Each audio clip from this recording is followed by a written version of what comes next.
João Batista de Oliveira Figueiredo. Ele nasceu dia 15 de janeiro de 1918. Ele é filho do general Euclides de Oliveira Figueiredo e da Valentina Figueiredo. Ele estudou em 3 escolas militares durante toda a sua trajetória escolar. A primeira é a Realengo, onde ele se formou cadete. E aí a outra é a ECM, que ela é Escola de Comando e Estado-Maior do Exército, que ele aprimorou suas funções em chefia e comando. Depois ele foi para a ESG, que é a Escola Superior de Guerra, que lá ele fez um mestrado em Estratégia e Segurança Nacional. Ele nunca fez faculdade porque o seu ensino superior era na estrutura militar. Ele foi o último dos presidente da ditadura militar e ele morreu dia 24 de janeiro de 1999. 24 de dezembro de 1999. Como a Helena falou, ele foi o último presidente da ditadura e a maneira que ele chegou à presidência, ele foi indicado por Ernesto Geisel, por ele ser uma pessoa controlada, uma pessoa que ele não... Como que eu vou explicar? Ele não era extremo, ele conseguia, ele era calmo e ele conseguia decidir. Foi por meio de eleições indiretas do colégio eleitoral, que aconteceu com a maioria dos presidentes do regime. E o mandato dele foi meio que uma continuidade do Ernesto Geisel, que ele ia redemocratizar o Brasil na abertura gradual, lenta e segura, que queria sair da ditadura e voltar para a democracia. Tem as ações de manutenção. Como ele foi o último presidente, ele estava querendo voltar para a ditadura, voltar para a democracia, ele teve muita repressão, muita rejeição da linha dura, que a linha dura falava que meio que qualquer flexibilização do governo ia trazer de volta ao comunismo, ia meio que estragar o país, então eles eram contra isso. Aí o principal deles foi o atentado do Rio Centro, que essa linha dura, o objetivo deles era mandar uma bomba num show que estava acontecendo em promoção do Dia dos Trabalhadores, só que deu muito errado, porque essa bomba explodiu dentro do carro de um militar e matou o que estava dirigindo e o outro ficou muito ferido. E aí deu totalmente errado e eles tinham colocado uma outra bomba lá perto do lugar, só que ela não chegou a ser ativada. E o terrorismo de extrema direita, que entra nesse atentado, que eles explodiram bancas de jornais, eles meio que queriam falar que eles estavam dispostos a usar o terrorismo para impedir a democracia. Agora a próxima característica. Além da anistia, é que eles concederam perdão aos crimes políticos. Então, os exilados puderam voltar para o Brasil e quem estava preso e sendo torturado também foi solto. Então, voltou a poder ter as músicas, filmes, a TV, o rádio. A reforma partidária foi quando o governo deixou ter outros partidos, mas a estratégia deles era deixar esses outros partidos para fragmentar a oposição. Mas não aconteceu isso, eles aumentaram o número de gente nesses partidos, tendo mais oposição. E teve o PMDB, que é o Partido do Movimento Democrático Brasileiro, o PDT, que é o Partido Democrático Trabalhista, e o PT, que é o Partido dos Trabalhadores. Depois disso, teve a eleição direta para governadores, que eles conseguiram, e o PMDB ganhou nos estados de Minas Gerais, São Paulo e Rio de Janeiro, e isso foi uma perda terrível para o regime. Depois teve a emenda Dante de Oliveira, que eles queriam, que é uma emenda constitucional, que eles queriam que tivesse uma eleição direta para presidente. E isso com a população também começou com a direita já, para que essa emenda seja aceita pelo Congresso, mas eles não aceitaram e continuaram com as eleições indiretas. O período da economia do mandato de João Figueiredo, ela foi muito marcada pela grave crise econômica que ocorreu no Brasil e ela foi chamada da década de Berlim, da década de 80. A crise do petróleo, que foi ocorrida pela revolução que ocorreu no Irã, ela fez com que o petróleo subisse muito de valor. E o Brasil, como ele era um grande importador de petróleo, ele acabou criando uma dívida muito grande na compra desse petróleo. E por isso ocasionou também um aumento da dívida externa de 1979, que a dívida externa ocasionou, pegando empréstimos do governo de fora, exterior, que fez com que o Brasil tivesse taxas de juros muito altas. E acabou que o Brasil não conseguiu pagar essas dívidas e apagando apenas os juros. Isso também ocorreu a alta inflação e a recessão. A recessão, ela ocorreu chegando em níveis muito críticos, e o governo fez um grande ajuste também para econômico rígido, que foi exigido pelo FMI, que cortou gastos também públicos e também investimentos em áreas públicas. E também teve o terceiro Plano Nacional de Desenvolvimento, que ele foi um plano criado para reorganizar a economia brasileira, para tentar melhorar a economia e que buscava recuperar o crescimento do país, controlar a inflação e controlar também a recessão. Agora um pouco da cultura durante o governo dele, como, repetindo de novo, ele estava transicionando para a democracia, essa cultura, ela começou meio que a voltar para um teor meio político, tipo, as pessoas queriam meio que espalhar os abusos, as repressões que eles estavam sofrendo durante a ditadura, para, tipo, meio que ajudar a cortar essa ditadura. Dois pontos que a gente tem são o relaxamento da censura, que meio que, tipo, as músicas, os teatros que tinham sido cortados pelo governo, eles começaram a ser liberados de novo. E com a lei da anistia, muitos artistas conseguiram voltar para o país, como Chico Buarque, Gilberto Gil e uns outros. E a produção cultural engajada, que foi o que eu falei, que todos os artistas estavam meio que voltando para o teor político, para espalhar o sentimento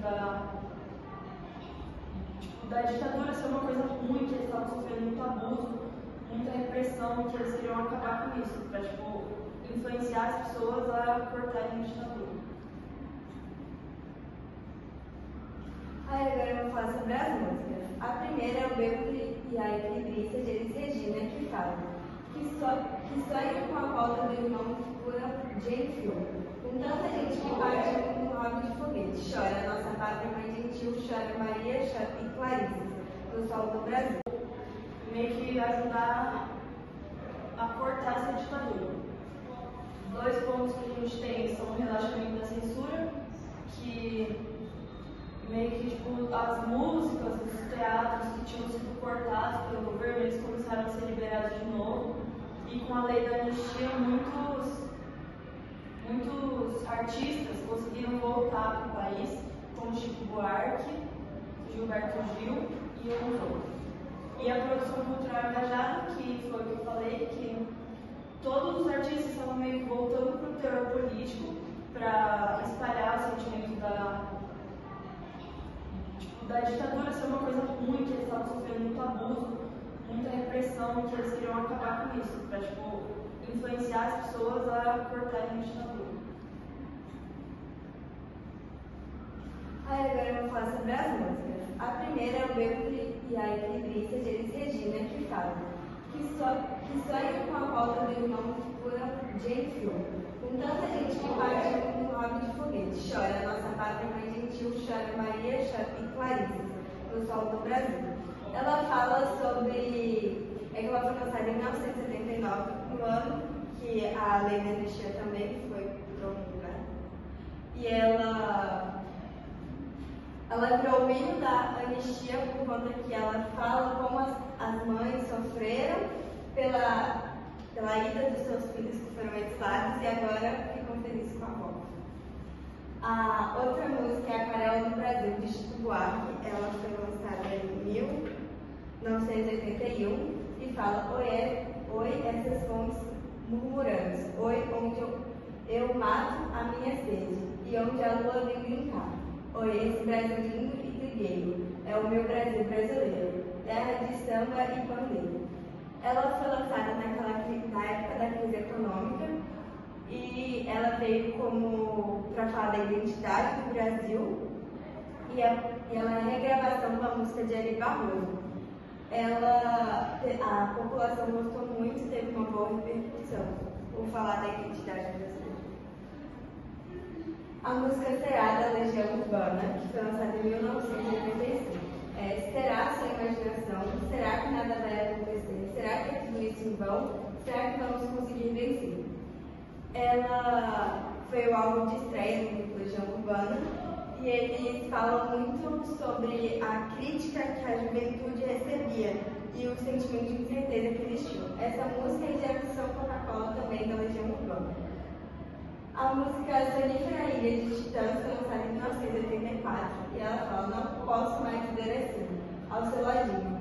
Por isso, colo o meu ouvido no radinho de pilha, para te sincronizar sozinha numa ilha. Ela fala sobre a crítica ao conformismo e a alienação da população, e foi uma das principais do rock nacional. Quando o João Figueiredo ele assume, a educação ele já tinha dado um cenário de expansão com problemas já estruturais. Nisso, ele desenvolveu a lei número 7.044, que era a lei que não é mais obrigatória a profissionalização do ensino médio, que já foi explicado nos trabalhos anteriores. Nisso, o governo também deu ênfase na expansão, que ele trazia o foco na redução do analfabetismo e muito investimento na educação, fazendo com que a população tenha mais acesso à educação. E também aqui a gente tem os programas de governos criados, a gente tem o Fundo Social, que era um fundo social, um fundo de investimento social, que era mesmo para programas sociais, como alimentação, bolsas. A gente teve o projeto de Grande Carajás, que foi em Carajás, no Pará, que ele tinha como intuito melhorar a infraestrutura e exploração de minérios. E a gente também teve o Polo Noroeste, que foi na região Noroeste, que ele foi um programa integrado de desenvolvimento Noroeste, que ele buscava desenvolver, ter uma maior circulação de pessoas, melhorar a infraestrutura. E a criação de Rondônia, que determinou Rondônia um estado, que ela tinha autonomia política e autonomia administrativa. Aqui a gente tem as referências. A gente fez um jornal e aqui na primeira a anistia é a lei, que eu já expliquei sobre ela, mas eu vou ler. Esses lados voltam, mas seus duráveis também são perdoados. Rio de Janeiro, 28 de agosto de 1979. A lei número 6.683, conhecida como a Lei da Anistia, foi sancionada pelo presidente João Figueiredo, concretizando um dos maiores anseios da sociedade civil.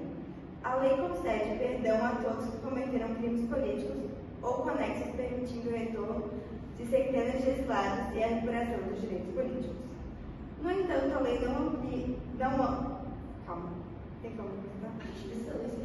Sim. No entanto, a lei não foi ampla, geral e restrita, como exigia a campanha popular.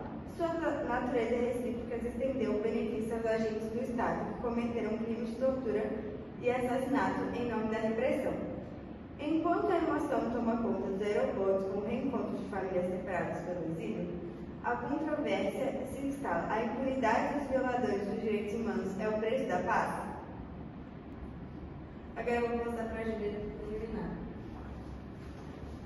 No próximo tópico, a gente tem a música que ela explicou, Bêbado Equilibrista, que fala sobre a lei da anistia. Com o fim da censura prévia, a cultura brasileira ressurge como um grito de liberdade. A música se torna a principal ferramenta de protesto e celebração. A canção Bêbado Equilibrista, de João Bosco e Aldir Blanc, na voz de Elis Regina, se consagra como o hino não oficial da anistia. Meu Brasil que sonha com a volta do irmão, do envio, com tanta gente que partiu, num rabo de foguete chora nossa pátria, mãe gentil. Choram Marias e Clarissas no solo do Brasil. Aí, o próximo tópico tem a inflação bate recorde e o FMI Brasília, 1984. A euforia da abertura política contrasta com o desastre econômico. A inflação já era alta disparou, atingindo a marca de 215,27% ao ano. O país, sufocado pela dívida externa e impactado pela segunda crise do petróleo, viu-se obrigado a bater a porta do Fundo Monetário Internacional. O FMI impôs um rigoroso ajuste fiscal, exigindo cortes de gastos públicos e controle salarial.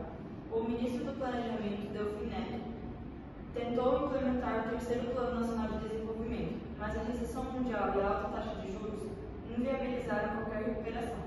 O resultado é que a estagnação econômica, o desemprego e a perda do poder de compra do trabalhador, consolidando a década de 80 como a década perdida. Agora eu vou passar para a Isabela para ela ler a última parte. Agora eu vou ler o último tópico, que era direta já. Milhões na rua, mas a emenda derrotada. São Paulo, 16 de abril de 1984. A campanha pela direta já mobilizou milhões de brasileiros em comícios históricos, como a Praça da Sé, em São Paulo, e da Candelária, no Rio de Janeiro. A população exigia a aprovação da emenda constitucional de Dante de Oliveira, que restabeleceria as eleições diretas para presidente em 1985. Apesar da gigantesca pressão popular, a emenda foi derrotada na Câmara dos Deputados por apenas 22 votos. O presidente Figueiredo manteve-se firme na decisão do que a sucessão ocorreria pelo colégio eleitoral. No entanto, a campanha direta já foi prova definitiva da maturidade política do povo brasileiro e da irreversibilidade do processo democrático. A derrota da emenda não freou a transição, apenas mudou o caminho. A oposição se uniu e, em 1985, elegeu Tancredo Neves com José Sarney de vice no colégio eleitoral, pondo ao fim dos 21 anos de